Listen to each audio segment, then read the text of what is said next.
Suprema Corte, Gobierno Federal y INAFIN revisarán la extinción de fideicomisos. Es parte también de lo que da seguimiento a la revista Contralínea, no solamente lo que toca a esto que mencionaba hace un momento, la judicialización de la política, la parte de la guerra judicial y mediática, también lo otro referente al tema de los fideicomisos y cómo han ido este tipo de aspectos ahora que acaba una etapa más en el Poder Judicial, cuando se hizo esta reforma para poder elegir a los miembros de este poder, el único que no se elegía. Una parte de esta reforma tenía que ver también con la extinción de los distintos fideicomisos y sobre todo con eliminar los distintos privilegios que se encontraban ahí en la Suprema Corte de Justicia, privilegios que también tienen otros miembros del Poder Judicial y que vemos constantemente y reiteradamente en los últimos meses, quizá e incluso hasta el último año, cómo se han opuesto a esta transformación y cómo se han opuesto también ahí a la democratización de este poder en la federación. Así es, Aníbal, pues recordar que ya el día de ayer en la conferencia matutina, en su conferencia presidencial, pues la doctora Claudia Sheinbaum ya anunciaba esta reunión que se iba a llevar a cabo entre la Secretaría de Gobernación y estos ministros, y algo que la presidenta pues dio a conocer es que esta reunión se dio tras el llamado de la presidenta de la Corte, Norma Lucía Piña Hernández, pues a solicitud de ella para esta reunión en la que pues obviamente la Corte lo que pretendía era abordar los temas que le interesaban a la Corte y que principalmente pues era este aumento presupuestal para el ejercicio fiscal 2025, que es lo que ha estado solicitando la presidenta Norma Piña y que ya veíamos también contrastaba pues con esto que han estado haciendo en los últimos días y que ya también denunciaba la ministra Lenia Batres, pues que ahora como no se les da este aumento, pues ahora quieren quitarle, digamos, disminuirles prestaciones a sus propios trabajadores, a los propios trabajadores que pues los apoyaron y los respaldaron en este intento de boicotear, de echar abajo, como bien lo decías, este proceso de democratización del Poder Judicial. Por ello era muy importante ver que se iba a abordar el día de ayer a la reunión que se llevó a cabo en el máximo tribunal. También asistió, además de Rosa Isela Rodríguez como secretaria de Gobernación, también estuvo presente la consejera jurídica de la presidencia, Ernestina Godoy, y también entre los ministros presentes, además de la presidenta Norma Piña, estuvo Javier Lainez Potisek y Jorge Mario Pardo Rebolledo, porque ambos son integrantes del Comité de Gobierno y Administración del máximo tribunal, Aníbal.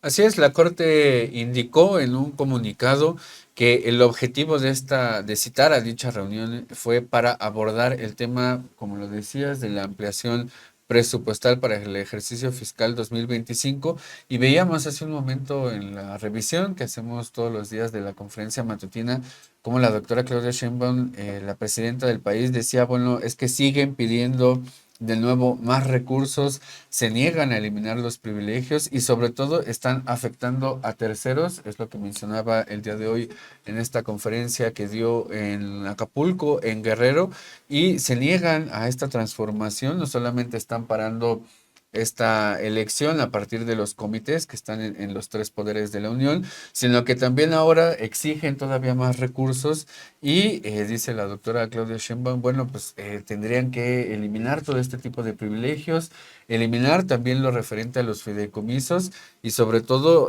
permitir que la democracia en este país avance en el sentido de que se lleven a cabo las distintas elecciones en el Poder Judicial. En torno a este comunicado que estaba mencionando hace un momento, se había admitido que además se abordaron distintos temas que son tanto de interés para el gobierno federal. Uno de ellos es la revisión del proceso de esta extinción de los fideicomisos que estaba mencionando, por lo que los más de 16,000 millones de pesos se devuelvan a la tesorería de la federación. También se puso sobre la mesa, Anaí, la problemática en torno a la suspensión del proceso de elección del Poder Judicial de la Federación. Lo veíamos también con lo que dijo tanto Rosa Isela Rodríguez, Anaí, como también Ernestina Godoy. Así es, Aníbal, pues muy importante recordar que este aumento presupuestal ya lo estaba pidiendo Norma Piña desde hace, pues desde octubre pasado, y era algo que ya también les habíamos presentado, porque pues también lo había denunciado la ministra Lenia Batres, como es que pues había todavía cuestiones que no se habían planteado y que todavía quedaban en el aire, y sobre todo esto que ya pues ya está plasmado en la Constitución, que es que pues los sueldos de las y los ministros no pueden exceder el de la persona titular de la presidencia de la República. Y pues justamente este primer proyecto que presentaba Norma Piña pues contemplaba todo lo contrario, ¿no? Preveía un aumento de salarios, pues diciendo, ¿no? Justificando que pues con esto se iba a compensar por la inflación. Recordar que pues es algo que ellos siguen exigiendo, ¿no? Estos aumentos salariales, aun cuando actualmente pues ya se ha dicho, ellos siguen ganando más que la propia presidenta Claudia Sheinbaum. Y recordar pues que incluso la primera mandataria ha dicho que por lo menos en su gobierno no va a haber aumentos salariales a pues estos a funcionarios de alto rango, y ni siquiera ella, ¿no? Entonces creo que es muy importante pues hacer toda esta lectura y también pues este análisis, y también recordar que, pues, aunque ellos iban y llevaban este tema, pues lo que dijo la presidenta Claudia Sheinbaum el día de ayer en su conferencia matutina es que aceptaron la reunión porque también les interesaba poner sobre la mesa estos temas que ya anunciabas, que por un lado pues es esto que ha hecho el comité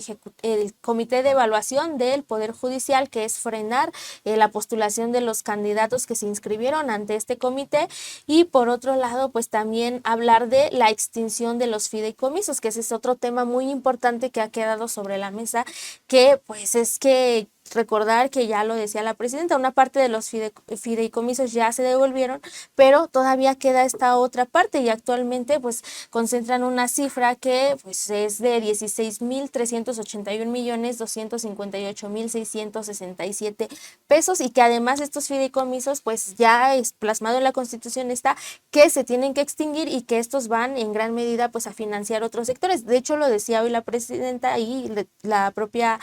secretaria de Gobernación, Rosa Isela Rodríguez. Lo que se plantea incluso es que una parte de estos fideicomisos sea pues llevada, o sea, digamos que este financiamiento sea dado al ISSSTE, que es una institución que además pues está a cargo de la seguridad social de las y los trabajadores del Estado, que esta parte también serviría para este tipo de proyectos, y sobre todo también para pues completar esto que se está pidiendo también en el INE, que es pues esta cantidad de dinero para poder arrancar ya con el proceso de elección judicial. Así es, el tema acá no solamente es la cuestión que toca a los fideicomisos, este sabotaje que están haciendo a la democratización del Poder Judicial, sino también la afectación que hay a terceros dentro del mismo Poder Judicial, pero también con esto que mencionabas, estos recursos que podrían ir al ISSSTE si es que se aprueba, que es algo que deberían de hacer ya, la extinción de estos fideicomisos, y que se iría en una parte al ISSSTE, que todas y todos sabemos las condiciones que hay en el tema de salud. Es algo que también se está cambiando, se están haciendo distintos esfuerzos para mejorar esta área del gobierno. Sin embargo, pues los ministros y las ministras siguen defendiendo sobre todo la parte que toca a los privilegios, los ingresos de los ministros de la Suprema Corte de Justicia. El ingreso mensual total de un ministro ronda los 792,256 pesos. Por eso la presidenta Claudia Sheinbaum decía, bueno, ¿por qué no se eliminan este tipo de aspectos y digamos, de estos elementos que conforman sobre todo a la Suprema Corte de Justicia? La prima vacacional son 7,956 pesos. El tema de la compensación garantizada o apoyo, 232,153. El sueldo base, 54,270 pesos. En fin, es algo que pinta también de cuerpo entero al Poder Judicial, sobre todo este tema del privilegio, esta parte también y esta cuestión que corresponde a la democratización del Poder Judicial y cómo se están oponiendo reiteradamente ya ahora en esta fase que es la de la elección y la de los comités de evaluación, pues no entienden que ya no es una reforma, sino que ya es constitucional. Y para cerrar esta primera parte o esta parte del análisis, pues lo que están haciendo es ir en contra del mandato popular e ir en contra de la Constitución. Así es, Aníbal, como ya lo hicieron desde que pues se planteó todo este proceso de reforma, parece que lo único que hacen es quererse oponer a la voluntad soberana de casi 36 millones de mexicanos que lo decidieron y que en gran parte pues esto se justifica o digamos este tipo de actuar que sigue llevando a cabo el Poder Judicial pues da pie a que se justifique el por qué la gente decidió que era necesario democratizar a este poder que era el único de los tres que no estaba democratizado y pues ya vimos todos los argumentos. Además, pues ahora ya ni siquiera es un defender sus privilegios porque ellos ya se van. Pareciera que es solo oponerse a la voluntad del pueblo, oponerse a que se lleve a cabo esta elección y hacer en la medida de lo posible antes de que ellos se vayan, pues todo lo que esté a su alcance para poder frenar este proceso de elección democrática. Claro que sí, Anaí. Con esto terminamos esta parte del programa de hoy, la revisión de nuestro tema principal. Suprema Corte, Gobierno Federal y NAFIN revisarán la extinción de fideicomisos. Desde luego que vamos a seguir de cerca en esta casa editorial. Este tema es uno de los que interesan para seguir las distintas investigaciones.